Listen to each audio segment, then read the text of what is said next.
Say hi. Hi. How you doing? Fine. Good. Don't touch. What's your name? Me, What's your name? Mikey. How old are you? 4. Hey, Mike. Cheese. Cheese. Mikey, go sit with Mommy and Aaron. Go ahead. Here she comes. With Erin, since she came first and she's profoundly deaf, we basically had to learn a new language to be able to communicate with our child. When Mike was born, and I found out that he had Downs, I had an immediate mental image, and it wasn't a very positive image. It was really a very negative image. That was challenging at first because we had some high expectations for the second baby. How old are you? I think you really can say the highs are higher and the lows are lower. I mean, it's not like it's this all the time. When we had to submit Mike to have open heart surgery At 18 months. at 18 months, and I mean, he wasn't even supposed to live. And the doctors had us all prepared for the fact that he wasn't going to live and told us don't bond with him. Mommy. Uh-huh. Pop. Did it pop? Pop. Why don't you blow some more? Whoa.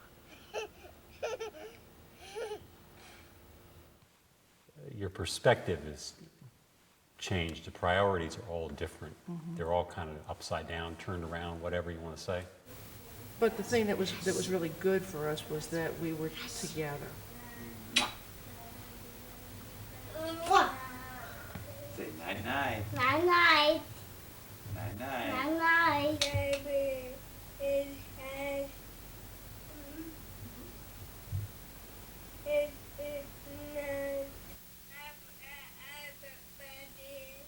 We would be talking to Mike, babbling with him. And Aaron would come up and go, boom! What did you say to him? What did you say to him? And so we started signing so that Aaron could listen to what we were saying to Mommy Mike. picture.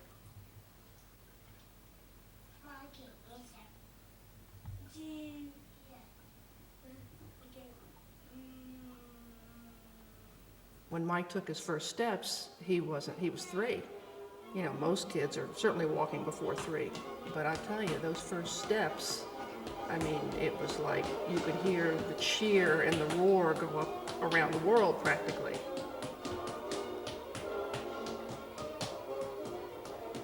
How would you describe that? Well, if you meet somebody, like, let's say when the kids were younger and you'd meet somebody like a friend of Aaron's, like the mother or whatever, oh, your daughter's so cute, she's a cute little deaf girl, and, and they're like, oh, blah, blah, blah, blah, blah, blah, and then you're like, oh, and this is my son. Yeah. And then they see Mike walk in and He they're comes whipping around the corner. This is my son. It's fun to watch the reactions. like, Scolio Yeah. 1-2, that's Yeah. what we call it. Some people are really good. It doesn't even faze them, and others you can Others tell. run. Yeah, they're kind of looking like, are they both theirs? And we have gotten, how nice of you to adopt those 2 special needs children. Right. It's like, no, we're not that good.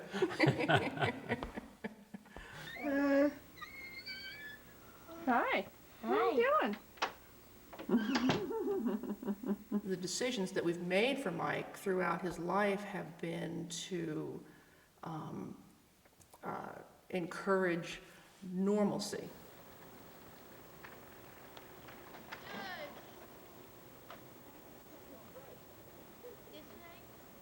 You want to set that bar high, and if they can't, well then of course you lower the bar, but you've got to set it high to start to see, to give them that chance. But it's parenting. It's in that regard, it's just parenting, just like any parent, any good parent. It's the same thing. It's just with us, it's a little different. That's all. I mean, he had Peter Pan pajamas, his room, now it's like Elvis, then it was Peter Pan. Peter Pan was everywhere. I saw the newspaper that I want to play The Lost Boy, and I would like to try out for the community theater. This made me a little nervous, you know. This was quite a venture out of our comfort zone. Oh, it's a lost boy. And we hadn't really told Mike what this was. I mean, he knew what it was, but he didn't, because he had never been in an audition before. So he just sort of thought he was going to sort of play Peter Pan.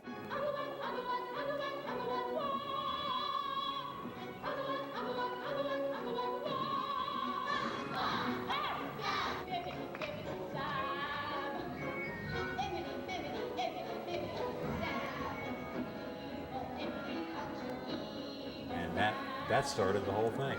That started the whole theater shtick. And I think that's where he got a lot of his social confidence. He was shyer before at that time, and then once he did this, he's now all over the map now. You know, he's just not afraid of anybody. The next thing he has in store for us is the disappearing act. Everyone see the pencil? Hold it up so they can see it. Now before your eyes, it's going to disappear.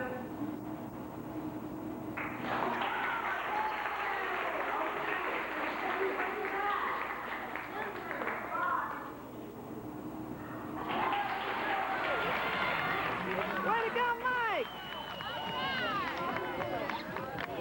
Go, Mikey! Mike, okay, Mike. Come on. Congratulations.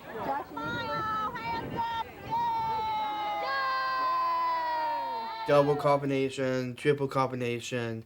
This is not silver and not bronze. This is all golds that I won for 315 pounds and 255 pounds. So I got that over about probably 5 years. I got gold medals. On my 18th birthday, my dad and my mom planned a trip for me, and I got a trip to Memphis, Tennessee, the hometown of Elvis.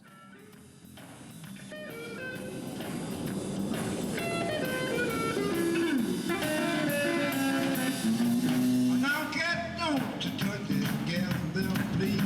You will get wasted down to your knees. Now don't like to brag, don't like to say I do think. But I'm like Poison Ivy, I break out all over you.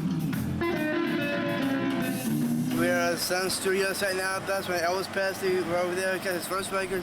That's why Mama for her mama's birthday. Now it says Ready to Lose, Johnny Cash, and Hannah Wolf, and the other Brazilian singers over there. That's like Carl Perkins. That's where they did on the Sun Studios. So there it is, right over there. Right there, the X right here. That's where Elvis Presley stands to sing his wonderful single hits. Okay, hit it. I'm needing to take the shuttle. It's here now, and I don't want anyone to miss it. Okay. That's alright. That's what Mama, anyway you do. I worked 2 jobs in Greensboro. My first job is the Bryan Family YMCA, which is brand new and was a long-time staff. I do towels, I clean up the coffee, checking the locker rooms, anywhere I go. And also I go upstairs and work out too, after I finish working.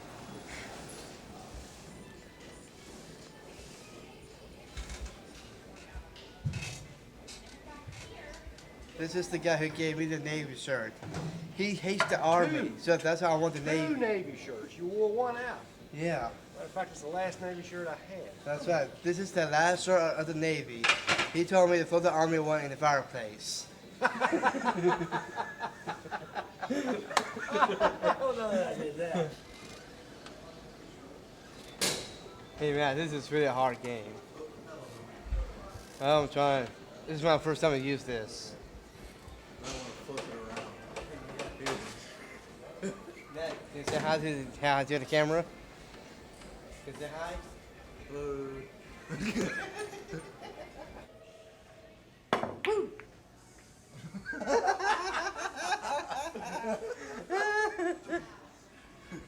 I cheated. He almost hit the 8 ball. He scratched on the 8, and I sneezed to make him lose, and he scratched.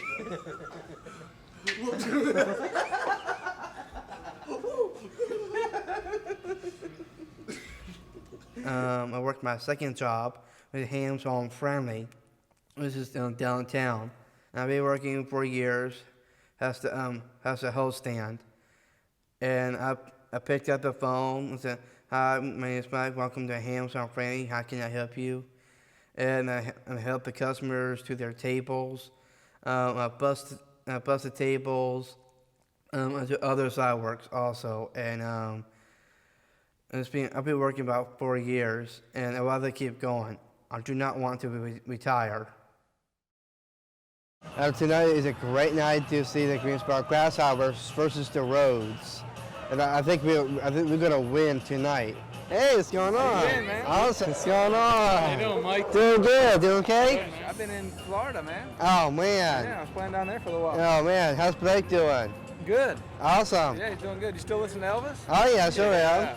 You still hanging out at the Y a lot? Oh yeah, I'm still there. Good deal, man. I might come over there and see you one day. Awesome. All right, bud. I'll see you. What's going on? Good to see you, man. All right, you too. Doing okay? Yeah, doing fine. This is the manager.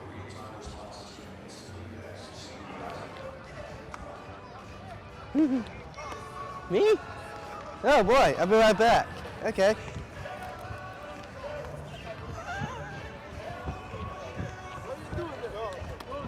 What's up? Throw? Can you throw to him? Yeah. Throw it. There you go. Now do this, look at it. Go. Step. All right. Oh yeah! Sweet!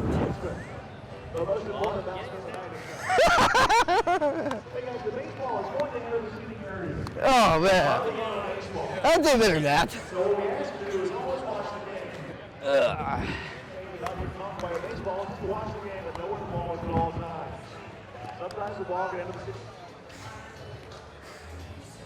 Wow. My first time ever.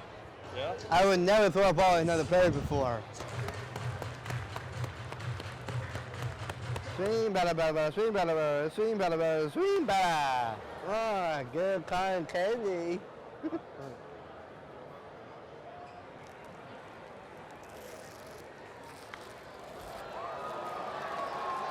Keep going, Hopkins! Yeah! Woo-hoo! Yeah! Woo-hoo! Yeah! Now, the latest thing has been powerlifting. And how he got interested in that, we have no idea. He just decided one day he wanted to do it. we tried to discourage, I was terrified of it. I was really afraid he would hurt himself. But he wanted to do it, so we went down and he did it. And take him down to the Greensboro boxing gym, which is a great place. It's a real typical boxing gym. You know, it's nothing fancy. I'm the only and strongest person in the weightlifting. I can lift like for bench press I do like 255. Mike is the one who is most dedicated, most focused on what he's doing. But Mike's also a leader among these guys. And he really motivates them and catches on more quickly when I give him direction about helping me get the other guys to pay attention and stay focused on what we're doing. Got it? Come on, Mike. You can do it. There you go. All right. Now, very close. Right. That was good. It seems like you really enjoy working with these guys. What does it do for you? Well, one of the things it does is it gets me in the gym a lot more often. That's good. And I feel like I'm giving back a little bit to the world that I've been taken from all my life. And, you know, I don't really put that under a lot of scrutiny. I just come here and work with these guys and feel good about it. And it's about as complex as that. As you've seen Gracie, because she was in the movie Spookmaster, where my friend Dave directed.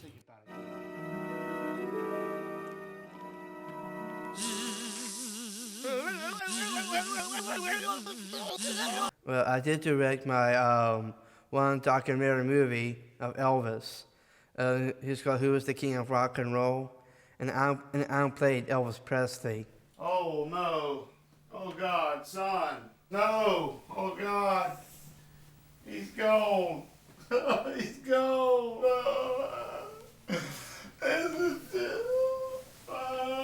Oh, son. Oh. Oh, is he dead? Oh no, he's alive again. I have dreams that I want to be an actor later in the future. I was not specific favorite actor, but also I do like to directing some movies. I like to do music, and also I like to be WWE superstar also. We don't say no right off the bat. No. We'll entertain the idea and like she says, bring it into the reality of the world and ask him a few questions and make him think about how he'd do it. Like if we started it right now, what would we do? Right. Kind of thing. And eventually he thinks it through and he comes to the conclusion that, no, I'm not going to do that. Or he'll forget about it or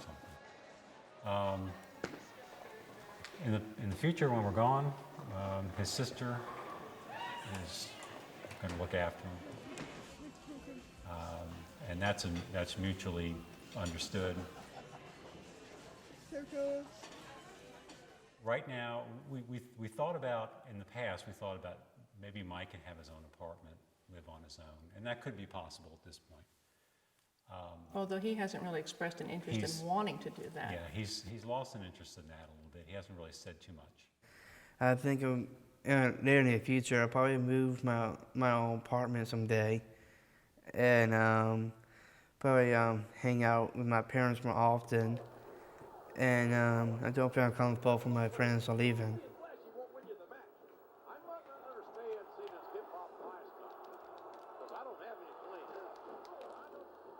If I change anything, matter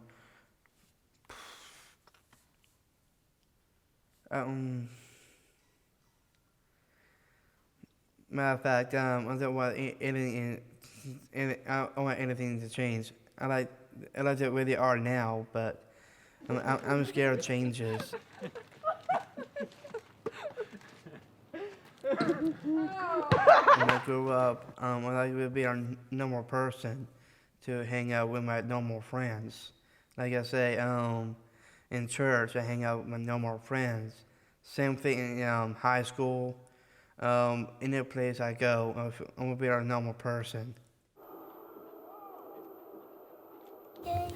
Huh? We'll go up there in a little while. When's your birthday? Thursday. In August. August 10th. 10th. Oh, don't put the cap on. Are you lonesome tonight? Do you miss me tonight? Are you sorry we drifted apart? And bright summer days when I kissed you and called you sweetheart. Do the chairs of your parlor stay empty and bare? Do you gaze at your doorstep and picture me there? Is your heart filled with pain? Shall I come back again? Tell me, dear, are you lonesome tonight?